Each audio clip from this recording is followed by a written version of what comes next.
மண்டல சக்கரம் என்று நாம் சிந்திக்க உள்ளோம். நம்ம சின்ன வயசுல தாயம் விளாடுவோம்.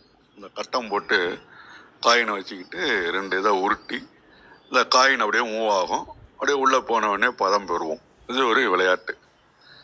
அது ஒரு டெக்னிக் அப்படி ஒன்றும் சொல்லலாம் இல்லைங்களா? அதே மாதிரி இறைவனை ஒரு நான் சிந்திக்கிறது இந்த சாம்பவின்றது 8-8-64 இதில் ஈஸியாக சிவனும் சக்தியும் சேர்ந்திருக்கின்ற நிலைகளில் அவனை அடையக்கூடிய ஒரு மெத்தடாகவே நான் உணர்கின்றேன்.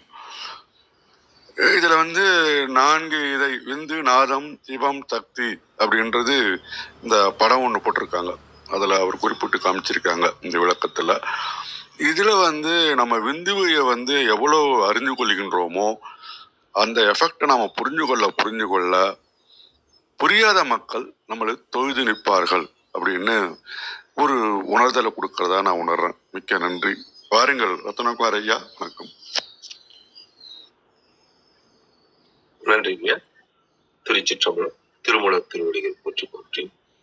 திருமூலரின் திருமந்திரத்தில் 4ஆம் தத்துவத்தில் 11வது அத்தியாயம் சாம்பவி மண்டல சக்கரம் பாடல் 1297 பார்த்துக் கொண்டிருக்கின்றோம். பாடல் ஒலிக்கின்றது. சாம்பவி மண்டல சக்கரம் சொல்லிடு ஆம்பரம் 8ஆக விட்டிருந்தேனதாம் காண்பரம் தத்துவ நாளுள் நயனமும் சாம்பரம் கண்ட பின் நாடறிந்தோமே. இன்று புதிய அத்தியாயமாக சாம்பவி மண்டல சக்கரம். சாம்பவி மண்டலம்னா என்னன்னு சொல்லியிருக்காங்க. சாம்பவி என்பது சிவசக்தி. சிவனும் சக்தியும் ஒன்றாக விளங்கும் சிவலிங்க திருமேனி அமைந்துள்ள சக்கரம் சாம்பவி மண்டல சக்கரம். இந்த பாடலுக்கான விளக்கமா சரவணனையா தளத்துல சாம்பவி என்கின்ற சிவமும் சக்தியும் ஒன்றாக வீட்டிருக்கின்ற சிவலிங்க அமைப்பில் அமைகின்ற சக்கரத்தை பற்றி சொல்ல போனால், சக்கர அமைப்பாக இருக்கின்ற அறைகள் ஒரு வரிசைக்கு 8 வரிசையில் மொத்தம் 64 அறைகள் கொண்ட சக்கரம் அமைக்க வேண்டும்.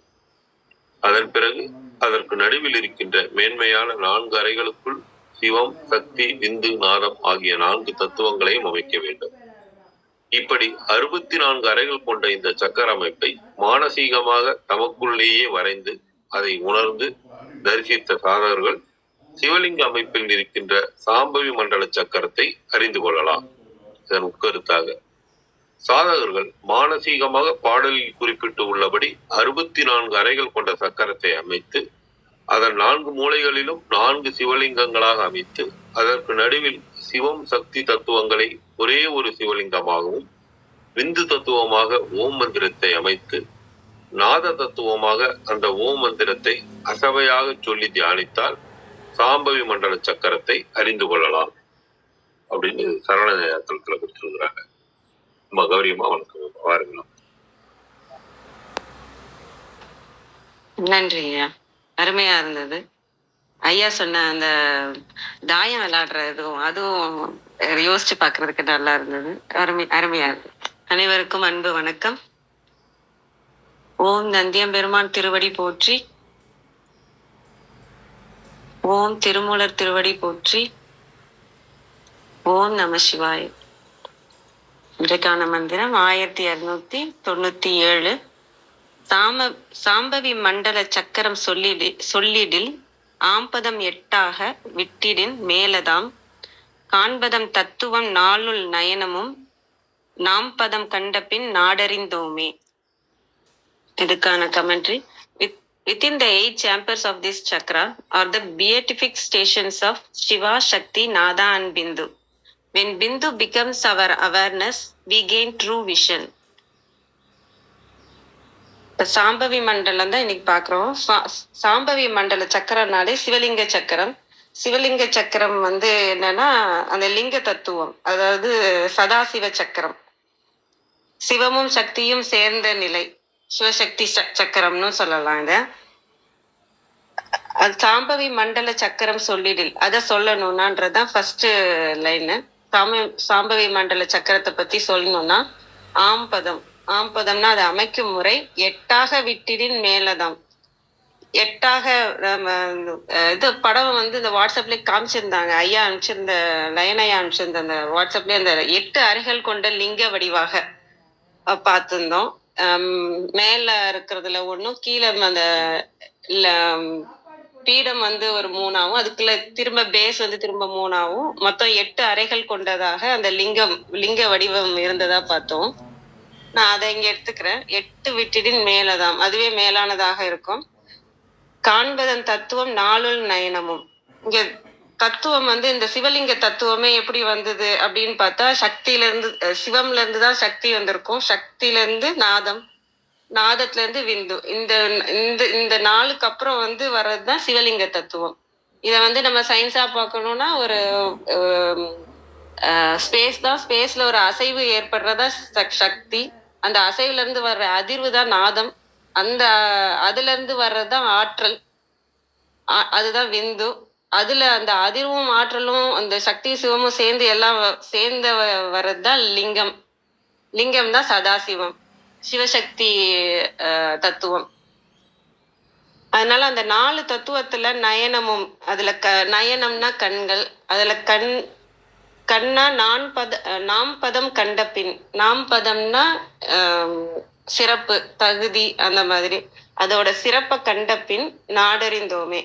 இதுல கண்ணா இருக்கிறதுன்னு பார்த்தீங்கன்னா அந்த ஆற்றல், சிவசக்தியோட ஆற்றலாலதான் இந்த இந்த இது உருவாகுது இல்லையா. அந்த ஆற்றலோட அருமையை புரிஞ்சவங்களுக்கு, அதை உணர்ந்தவங்களுக்கு நாடறிந்தோமேன்றத நான் இங்க வந்து உலகை அறிவோம், அனைத்தையும் அறிவோம் அப்படிங்கிற அர்த்தத்துல பாக்குறேன். இந்த லிங்க தத்துவத்துல வந்து சக்தியோட ஆற்றலை புரிஞ்சு நம்ம தியானம் பண்ணும்போது, அதை உணரும் போது நமக்கு இந்த உலகத்தை அறியும் ஆற்றல் கிடைக்கும், அறிவு கிடைக்கும் அப்படிங்கிறதே பாக்குறேன் நானு. அவ்வளவுதாங்க. அனைவருக்கும் நன்றி. வாங்க ஐயா, பிரணவன் ஐயா, வாங்க ஐயா, வணக்கம்.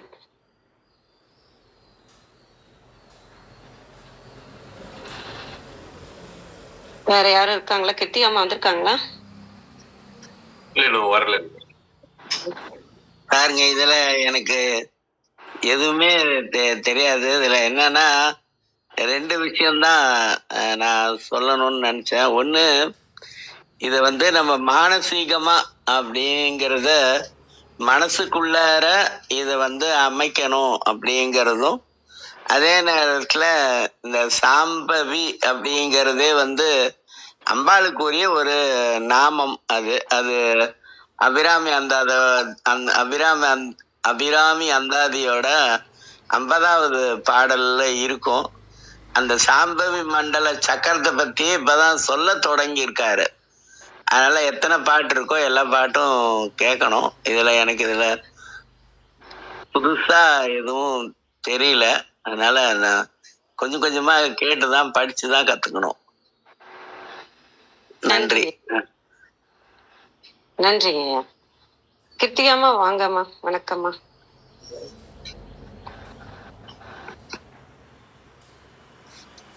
வணக்கம். மணிக்கு நான் லேட் ஆயிடுச்சு. எல்லாரும் அவங்க பார்வையை பகிர்ந்தாச்சா? நான் தான். ஆமாம்மா, எல்லாரும் உங்களோட இதை சொல்லியாச்சு, கருத்தை சொல்லியாச்சுமா. நீங்க தொடரலாமா? நன்றி. நன்றி. இன்றைக்கு வந்து நம்ம வந்து ஒரு புதிய பகுதிக்குள்ள போறோம். சாம்பவி மண்டலம். நம்ம நேத்திக்கே சொன்ன மாதிரி நேத்திக்கு வந்து நம்ம என்ன பார்த்தோம்னாக்கா, வைரவ சக்கரத்தோட கடைசி பகுதி பார்த்தோம். இன்னைக்கு வந்து சாம்பவி மண்டலம் ஆரம்பிச்சிருக்கோம்.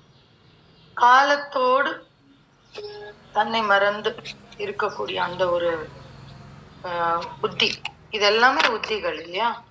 அப்ப அந்த உத்தி தாண்டி இப்ப வந்து என்ன பண்ண போறோம்னா, சாம்பவி மண்டலம் அப்படின்னாலே சிவசக்தி 2 பேரும் விளங்கக்கூடிய ஒரு பகுதி, அதுதான் சாம்பவி மண்டலம் அப்படின்னு நம்ம சொல்றோம். அப்ப இதுல இருக்கக்கூடிய சக்கரம், இங்கேயும் நம்ம அந்த சக்கரம்னு வரும்போதே நம்ம வந்து ஒரு ப்ராசஸ், அது ஒரு வழிமுறை நம்ம வச்சுக்கணும். எப்படின்னா முதல்ல புறம், அதுக்கப்புறம் அகமாக அந்த சக்கரத்தை எங்கனம் கொண்டு செல்வது, திருப்பி அந்த அகபூஜை கொண்டு போன பிறகு நம்ம வந்து எப்படி அந்த சக்கரமாக மாறுவது, அந்த உத்தியை பயன்படுத்தி எங்கனம் நாம் வீடு பெற்று அடைவது. இதுதான் வந்து ஒரு ஒரு சக்கரத்தினுடைய ஒரு பிரயோக முறையும் கூட. அப்போ அந்த மாதிரி இந்த சாம்பவி மண்டல சக்கரமும் நமக்கு சில விஷயங்களை சொல்லி தரும். அது வந்து நம்முடைய உயர்வுக்கு, நம்மளுடைய வழிமுறைக்கு மிகுந்த உதவியை செய்யக்கூடியது அப்படின்னு நமக்கு புரிஞ்சுக்கணும். இப்போ இந்த இடத்துல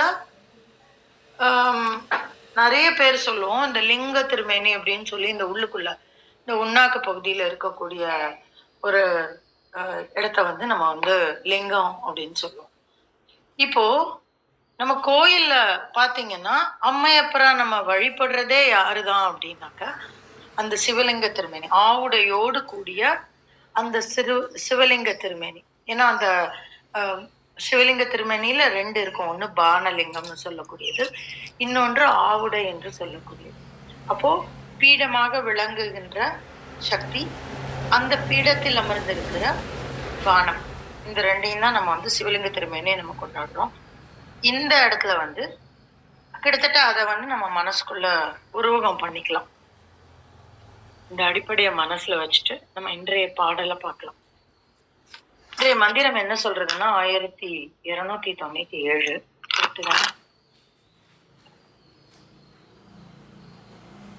கரெக்ட். சாம்பவி மண்டல சக்கரம் சொல்லிடில் ஆம் பதம் 8ஆக விட்டிடின் மேலதான் கான் பதம் தத்துவம் நாளுள் நயனமும் நாம் பதம் கண்டபின் நாடறிந்தோமே அப்படின்னு சொல்றோம். அதாவது நம்ம உரைன்னு பார்த்தோம்னாக்க இந்த சாம்பவி மண்டல சக்கரத்தோட ஒரு அமைப்பு சொல்லணும் அப்படின்னாக்க ஆம் பதம் 8ஆக விட்டுடி அப்படின்னா 8 இதழ்கள் இருக்கக்கூடிய அந்த இடத்துல தத்துவம் மேலதாம் 4 தத்துவத்துல இருக்கக்கூடியது. அப்போ மேலான தத்துவமாக 4 எது அப்படின்னு பார்த்தோம்னா விந்து, நாதம், சிவம், சக்தி அப்படிங்கிற அந்த 4. நயனமும் நாம் பதம் கண்டபின் நாடறிந்தோமே அப்படின்னு சொல்றோம். அப்ப இந்த இடத்துல நயனம்னா விழிகள் அப்படின்ற ஒரு பொருளும் இருக்கு. உரையாசிரியர்கள் என்ன சொல்லுவாங்கன்னா, விந்துவை வந்து நயனமாக நாம் அடைந்தோமானால், அதாவது தெரிந்தோமானால், அறிந்து கொண்டோமானால், அதை வந்து நம்ம வந்து நமக்கு ஒளியூட்டக்கூடிய விஷயமா நம்ம எடுத்தோம்னாக்க இந்த சக்கரத்தில் நம்மால் பிரயோகம் பயணிக்க முடியும் அப்படிங்கிற மாதிரி ஒரு பொருளை வந்து நம்ம இந்த இடத்துல புரிஞ்சுக்கலாம். இப்போ 8 இதழ் கொண்ட இந்த அமைப்புல 8 இதழ் இருக்குன்னு சொல்றாங்க. இந்த 8 இதழ் கொண்ட அமைப்புல 4 வந்து ரொம்ப முக்கியம். இந்த 4 வந்து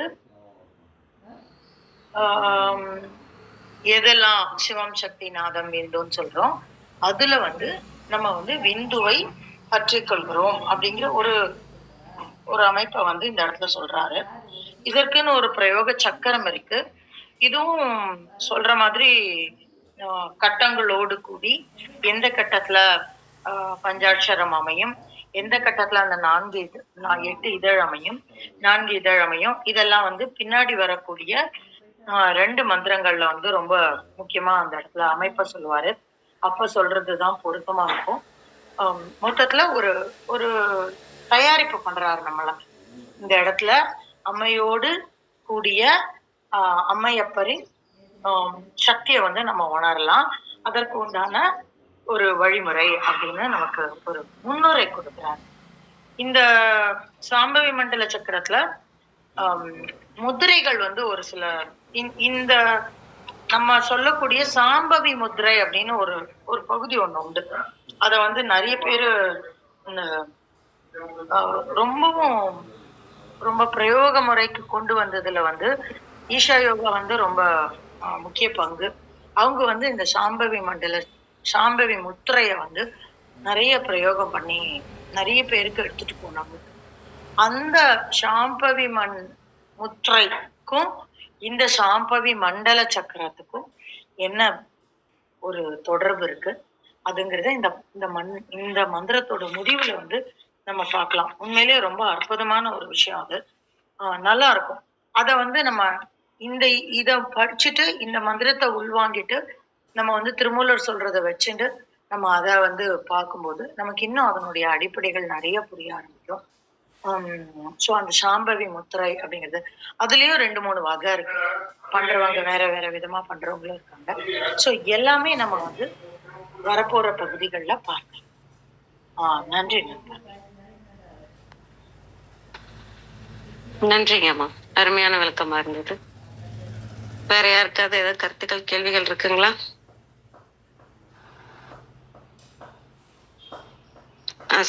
சொல்லுங்க ஐயா. ரத்னகுமார் ஐயா வாங்க ஐயா. இல்லைங்க, வேற யாரும் இல்ல. சரி, அதனால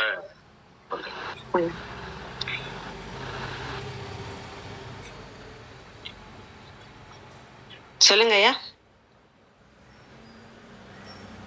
ஆமா, இல்ல வேற யாரும் இல்ல. நிறைவு செய்ய போறோமோ அப்படிங்கிறதுக்காக வந்தேன். நிறைவு செஞ்சிடலாங்க ஐயா. நன்றிங்க ஐயா. நன்றி நன்றி. நீங்க ஏதாவது பகிர்ந்துக்கிறதுன்னா பகிர்ந்துக்கங்க ரத்னகுமாரியா. ஆமா, இல்ல முதல்ல நான் அதை படிச்சுட்டேன். வேற ஒன்றும் பகிர்ந்து கொள்ள நீங்க சொன்னதுனால இந்த ஈஷால சாம்பவி முத்ரா சொன்னீங்க இல்லையா, நான் அன்னைக்கு நீங்க பேசும்போது பந்தாடலாமே அப்படின்னு அந்த இது வந்தது இல்லையா, நான் கூட நீங்க முதல் நாள் பேசுனது சொல்லியிருந்தேன். நான் அங்கதான் அதை பார்த்தேன். அந்த ஒரு உட்கார்ந்து இருக்கிறாங்க, ஒரு பத்மாசனத்துல உட்கார்ந்து இருக்கிறாங்க. அப்படியே ஒரு 2 அடிக்கு எந்திரிச்சு அப்படியே படபடபுடன் வந்து தட்டுற மாதிரி ஒரு சில பேர் ஒரு 500-600 பேர் கலந்துகிட்ட ஒரு இதுல வந்து ஒரு 5-6 பேருக்கு அந்த மாதிரி நடந்தது. அங்க வாலண்டியரா நான் இருந்ததுனால பார்க்க. இப்ப நீங்க மறுபடியும் இந்த ஈஷா பத்தி சொல்லும்போது அதை சொல்றது அவ்வளவுதான். வேற ஒண்ணு. வித்யாமா வந்திருக்காங்க, திருப்பூர் பாளையம் இருக்காங்க. இல்ல, நானும் ஈஷால பார்த்ததை தான் எனக்கிட்டையும் பகிர்ந்துக்கிட்டாங்க.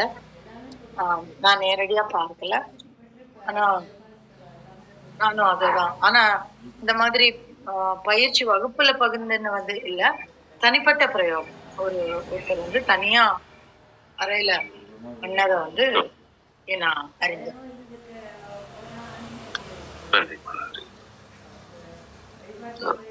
திருப்பூர் பாளையா ஐயா வணக்கங்க. இந்த சாம்பவி முத்திரனுடைய தனிப்பட்ட அதாவது பலன்கள்ல வந்து முக்கியமா எது சொல்லாங்கம்மா?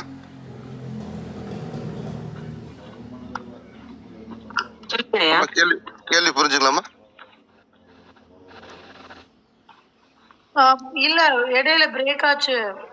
அதாவது இந்த சாம்பவி முத்திரையில அதாவது ஒரு தனிப்பட்ட முறையில ஒரு முக்கியமான பலன் சொன்னா எப்படி என்ன சொல்லாங்கம்மா கேட்டேன். நம்ம இவரை நான் அதுதான் ஆரம்பத்திலே சொன்னேன். நீங்க இவரை உள்வாங்கிட்டு அந்த சாம்பவி முத்திரையோட பிரயோகம் பார்க்கும்போது நமக்குள்ள இன்னும் நிறைய விஷயங்கள் புரியும். திருக்குறையா ஒரு 3 நாள் வெயிட் பண்ணலாம். ரொம்ப முக்கியமான பகுதி இது. நன்றி நன்றி.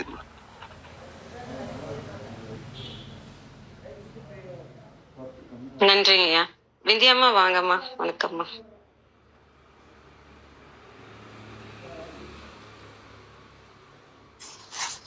அனைவருக்கும் வணக்கம். ஓம் சிவசக்தி போற்றி, ஓம் திருமூலரே போற்றி. 1297வது திருமந்திரம் சாம்பவி மண்டல சக்கரம். திருமந்திரம் சாம்பவி மண்டல சக்கரம் சொல்லிடில் ஆம் பதம் 8ஆக இட்டிடின் மேலதாம் கான் பதம் தத்துவ நாளுள் நயனமும் நாம் பதம் கண்ட பின் நாடறிந்தோமே. அருமையான திருமந்திரம். பொருள்: சாம்பவி சிவசக்தி. சிவசக்தி விளங்கும் சிவலிங்க வடிவமான சக்கரம் சாம்பவி மண்டல சக்கரம். சாம்பவி மண்டல சக்கரம் பற்றி சொல்ல வேண்டும் என்றால், 8 இதழ் தாமரை வடிவம் கொண்டதாக அது அமைக்கப்படுவது மேலானதாகும். அதில் காணப்படும் 4 இதழ்களில் ஒளி, ஒளி, சக்தி, சிவம் என்னும் 4ம் பொரிந்து நிற்கும். இதில் கண் போன்றது வித்துவாகும். இந்த உண்மையை கண்ட பெரும் பதம் நாம் அடைந்தால் நம்மை உலகம் அறியும். நாம் உலகு அறிந்தோராக உயர்வோம். ஆம் பதம் இவற்றின் பொருள் அமைக்கும் முறை. நயனம் என்றால் கண். நாம் பதம் இதனின் பொருள் நாம் பெறும் சிறப்பு. இன்னொரு பொருள் பெருமை, இன்னொரு பொருள் தகுதி. கழக வெளியீட்டில் உரையாசிரியர் நுட்பமாக விளக்கம் தந்துள்ளார். சாம்பவி மண்டல சக்கரம் வரையும் முறைமையை கூறின் 8 வரை கீறுதல் அல்லது 8 இதழ் தாமரை அமைத்தல் வேண்டும். அதன் சிறந்த பகுதியாக காணப்பெறுவன 4 ஆகும். அதன் கண் ஒளி, ஓசை, சிவை, சிவம், விந்து, நாதம், சக்தி, சிவம். விளக்கம் கொடுத்திருக்காங்க. என்னும் 4 மெய்யும் காணப்பெறும். இந்நான்கனுள் கண்ணாக கருதப்படுவது விந்துவாகும். இந்நிலையினை திருக்குறள் துணையால் நாம் உணர்ந்து ஒழுகின பின் நாம் நாட்டவர்களால் நன்கு அறியப்படுவோம். நாடு இச்சொல்லின் பொருள் உலகம். பதம் அதன் பொருள் வரை. தத்துவம் 4: விந்து, நாதம், சக்தி, சிவம். நயனம் என்ற சொல் இவ்விடத்தில் வந்து என்று பொருளாகிறது. அனைவருக்கும் நன்றி, வணக்கம். சிவசிவ. திருச்சிற்றம்பலம். அருமைம்மா, நல்ல தெளிவா இருந்தது. ரொம்ப நன்றிங்கம்மா. தியாகராஜன் ஐயா வாங்க ஐயா, வணக்கம். மிக்க மகிழ்ச்சி, நன்றி. அவையோர் அனைவருக்கும் பணிவன்பான வணக்கங்கள், வாழ்த்துக்கள். ஓம் திருமூலத் திருவடிகள் போற்றி, ஓம் திருமூலத் திருவடிகள் போற்றி. ரொம்ப மகிழ்ச்சியா இருக்குது. ஒவ்வொரு நாளும் ஒவ்வொரு அதிகாரமா நிறைவு செஞ்சுட்டு அடுத்த அதிகாரத்துக்குள்ள வரும்போது ஆனந்தம். இன்னைக்கு சாம்பவி மண்டல சக்கரம் 11வது அதிகாரம் 4ஆம் தந்திரத்துல சாம்பசிவன் என்று இறைவனை குறிப்பிடுவாங்க. இறைவன் வேற இல்லை, அம்பாள் வேற இல்லை. இறைவனே அம்பாளாக உருமாற்றம் அடைகிறார். இன்னும் சொல்ல போனா அம்பாளே இறைவனை நமக்கு உணர்த்துறார். இப்ப அந்த இயக்கம் இல்லைன்னா அந்த இயக்கத்துக்கு மூலமான இருப்பை நாம உணர முடியாது. இருப்புல இருந்துதான் இயக்கம் வரும். இது அடிப்படையான விஷயம். அப்ப இருப்பும் இயக்கமும் சிவமும் சக்தியும் இணைந்தேதான் இருக்கு. ஒன்றை விட்டு ஒன்றை நாம பிரிச்சு பார்க்கவே முடியாது. கடலையும் அலையையும் எப்படி பிரிச்சு பார்க்க முடியாதோ அதுபோல அந்த இருப்பையும் இயக்கத்தையும் சிவத்தையும் சக்தியையும் பிரித்தே பார்க்க முடியாது. ஒன்றுக்குள் ஒன்றாக, ஒன்றினுள் ஒன்றாக அது எப்பொழுதுமே இணைந்தேதான் இருக்கு. அதை நாம புரிந்து கொள்ள வேண்டும். அந்த இயக்கம்னு வந்த போதே அந்த சுழற்சி சக்கரம் உண்டாகுது. அதுக்குள்ள இருந்த ஒரு கம்ப்ரசிவ் ஃபோர்ஸ் என்று சொல்லுவோம், செல்ஃப் கம்ப்ரசிவ். அதனாலதான் அது அந்த இருக்க ஆற்றலாலதான் அது சுழலவே ஆரம்பிக்குது. அந்த சுழல் அதாவது துகளாகுது. அதை சூழ்ந்து அதே பிரஷர் எல்லா இடத்துல நீக்கமர நிறைந்திருக்கக்கூடிய அந்த வெளியினுடைய அழுத்தத்தால 360 டிகிரி சூழ்ந்து அழுத்தும் போது அது சுழல் வடிவம் வரும். அப்ப சுழலாகும் போது அது சக்கரம்னு சொல்லும். சாம்பவி மண்டல சக்கரம், அதுல முதல் பாடல் சாம்பவி மண்டல சக்கரம் சொல்லிடில். சாம்பவி மண்டல சக்கரம் சொல்லிடில் ஆம்பதம் 8ஆக இட்டிடின். ஆம்பதம் 8ஆக இட்டிடின் மேலதா காண்பதம் தத்துவம் தத்துவம் காண்பதம் தத்துவம் நாள் உள் நயனமும் நாம் பதம் கண்டபின்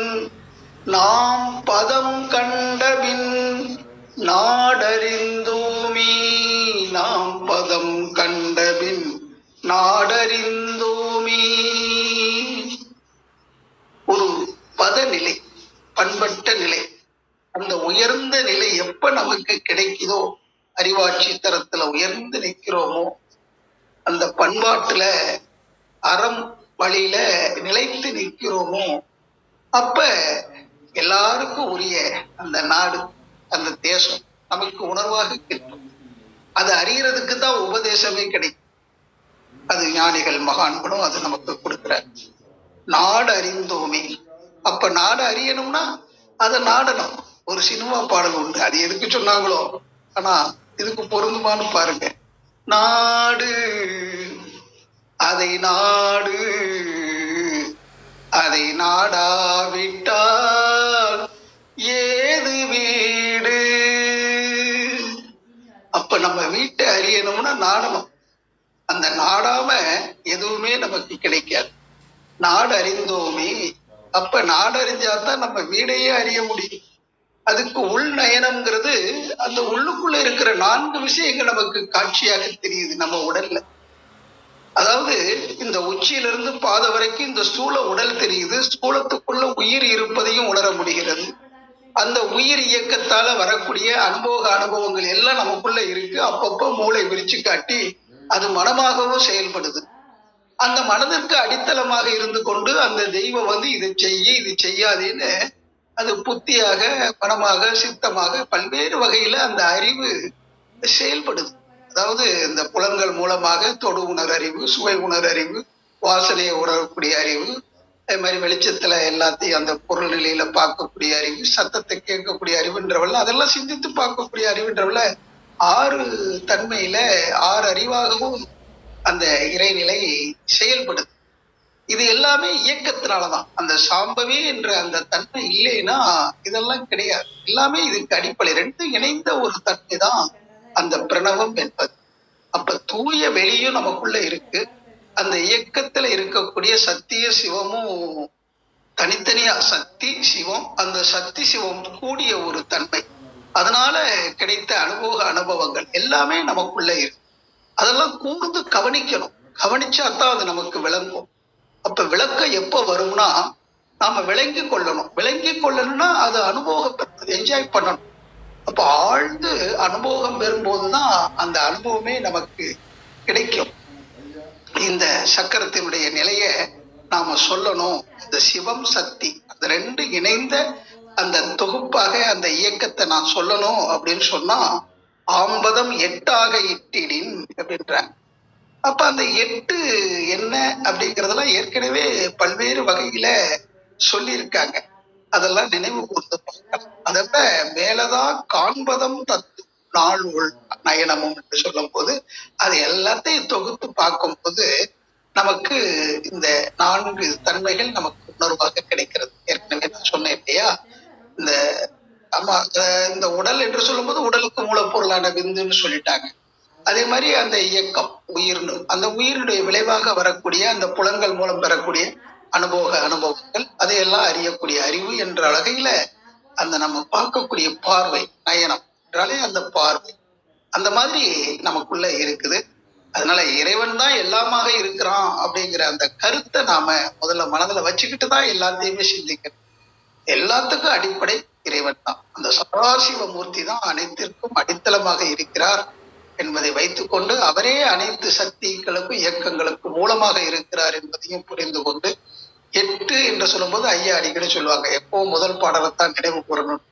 அந்த முதல் பாடல்லையும் அந்த கடைசியில 8 அப்படிங்கிறது தான் முடியும்.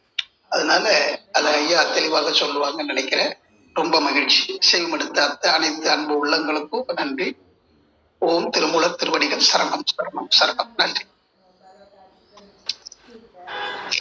நன்றிங்க. ரொம்ப அருமையா இருந்ததுங்க. நாடி அறியணும்னு சொன்ன விஷயம் ரொம்ப அருமையா இருந்தது. அதுக்கான பாடல்களும் அருமை. நன்றிங்க ஐயா. அர்த்தநாரியா, உங்களுக்கு ஏதாவது கருத்து இருக்குங்களாயா? அவங்க சொன்ன மாதிரி அதை பத்தி ஏதாவது சொல்றீங்களா? இல்லம்மா. நன்றி. நன்றிங்கய்யா. வேற யாருக்காவது ஏதாவது கருத்து கேள்விகள் இருக்குங்களா? நேரம் கருதி தளத்தை நிறைவு செஞ்சுக்கலாம்னு நினைக்கிறோம். கிருத்திகாமா, இதை மட்டும் ஏன் சாம்பவி மண்டலம்னு சொல்றாங்க, மத்தெல்லாம் வெறும் சக்கரன்னு சொல்றாங்க?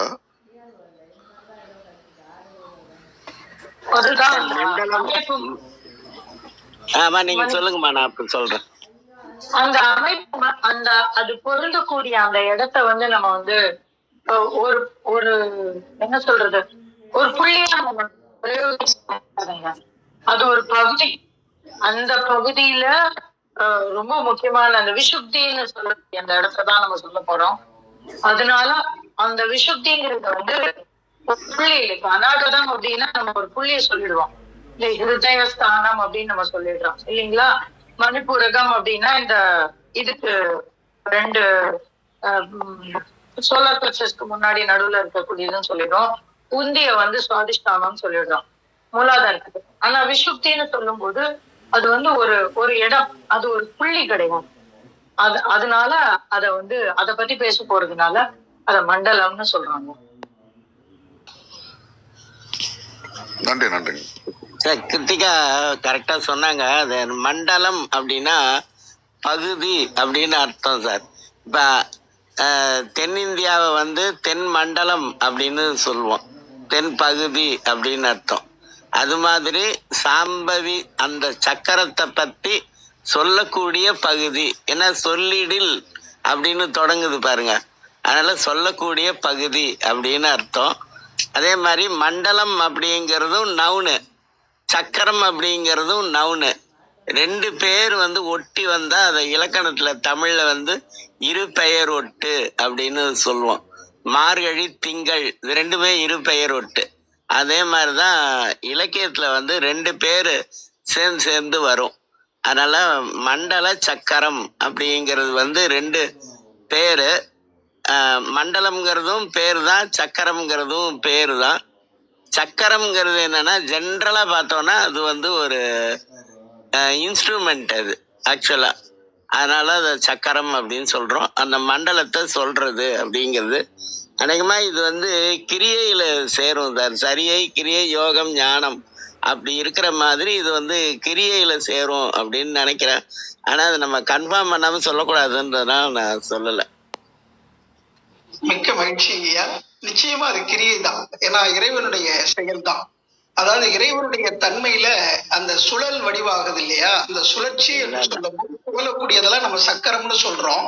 ஆனா அந்த சக்கரங்களுடைய தொகுப்பு, இப்ப உதாரணத்துக்கு ஒரு விண் அப்படின்னு சொன்னோம்னா அந்த விண்களுடைய தொகுப்பே காற்றா மாறுது. அந்த காற்று, அந்த மூலகங்களுடைய தன்மை தான் அடுத்தடுத்த தன்மையில வந்துருது. இப்ப காற்றுங்கிறதையே அந்த காற்றோட்ட மண்டலம் தானே சொல்றோம். வெப்பம்னா அந்த வெப்ப மண்டலம் அப்படின்னு தானே சொல்றோம். அதே மாதிரி அந்த பல அணுக்கள் சேரும் போது அந்த அணுக்களுக்குள் பல அணுக்கள் சேர்ந்தா கூட ஒண்ணு தனித்த சக்கரமா இருக்குது, சுழற்சி அடைஞ்சுக்கிட்டு இருக்கு. அது ஒட்டுமொத்தமாக இணையும் போதும் அது இணைந்தது சுத்துது. இன்னைக்கு பூமினா பல கோடி அணுக்கள் சேர்ந்ததுதான். இப்ப பூமி சுத்துதுன்னா அதுக்கு காரணம் என்னன்னா அந்த உள்ளுக்குள்ள இருக்கிற ஒண்ணுமே சுழண்டு கொண்டு இருக்கிறதுனாலதான் அந்த ஒட்டுமொத்த பூமியுமே சுழலுது. இன்னைக்கு பார்த்து கொண்டிருக்கிற அத்தனை கோள்கள், நட்சத்திரங்கள் அத்தனைக்குமே தற்சுழற்சி இருக்குன்னா அதுக்குள்ள இருக்கக்கூடிய அணுக்கள், அது சக்கரம். அதாவது இதுல சக்கரம்னு சொல்றது வந்து அந்த துகள் நிலையில இருக்கக்கூடிய இறைவனத்தான் சொல்றாங்க. அந்த இறைநிலை தான், அதனுடைய தொகுப்பு தான் அணுவாக இருக்குது. அணுக்களுடைய தொகுப்பு தான் பஞ்சபூதங்களாக இருக்கு. அதனால பஞ்சபூதங்கள் ஒண்ணே மண்டலமாக பிரிச்சு பார்க்கலாம். அதாவது அந்த நிலம், நீர், நெருப்பு, காற்று, ஆகாயம் கூட தனித்தனி மண்டலமாக பார்க்கலாம். அணுக்களுடைய தொகுப்பு மண்டலம் அப்படிங்கிற மாதிரி வச்சுக்கலாம். பல வீடுகள் உள்ளது நாடுன்னு சொல்றோம் இல்லையா, அந்த மாதிரி ஒரு தொகுப்பு சொல். ஐயா சொல்ற மாதிரி அதனுடைய பகுதி, இறைவனுடைய ஒரு பகுதி. அது எத்தனை மண்டலங்கள் வேணாலும் இருக்கலாம். இன்னைக்கு கோடான கோடி நட்சத்திர மண்டலங்களை உள்ளடக்கியதுதான் இந்த பிரபஞ்சம். இந்த பிரபஞ்சத்துல இந்த பால்வெளி மண்டலம் மட்டும் இல்லை, கோடான கோடி நட்சத்திர மண்டலங்கள் இருக்கு. பிரிவுகள் தான், அதைத்தான் அதை குறிப்பிடுறாங்க. ஐயா சரியா சொன்னாங்க ஐயா. அது வந்து கிரியையை சேர்ந்தது தாங்கய்யா, இறைவனுடைய செயல் தான் அது. நன்றிங்கய்யா, நன்றிங்கய்யா, வாழ்த்துக்கள். அருமை ஐயா, அருமையான விளக்கமா இருந்துச்சு. எல்லாரும் சொன்னதுமே. நன்றிங்க ஐயா. வேற வேற கேள்விகள் ஏதாச்சும் இருக்குங்களா? நன்றி. இன்று இணைந்த அனைத்து உள்ளங்களுக்கும் எங்களது மனமார்ந்த நன்றியை தெரிவித்துக் கொள்கிறோம். தளம் நிறைவு பெறுகிறது. நாளை மீண்டும் சந்திப்போம். அனைவருக்கும்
இதான் வைக்கிறது.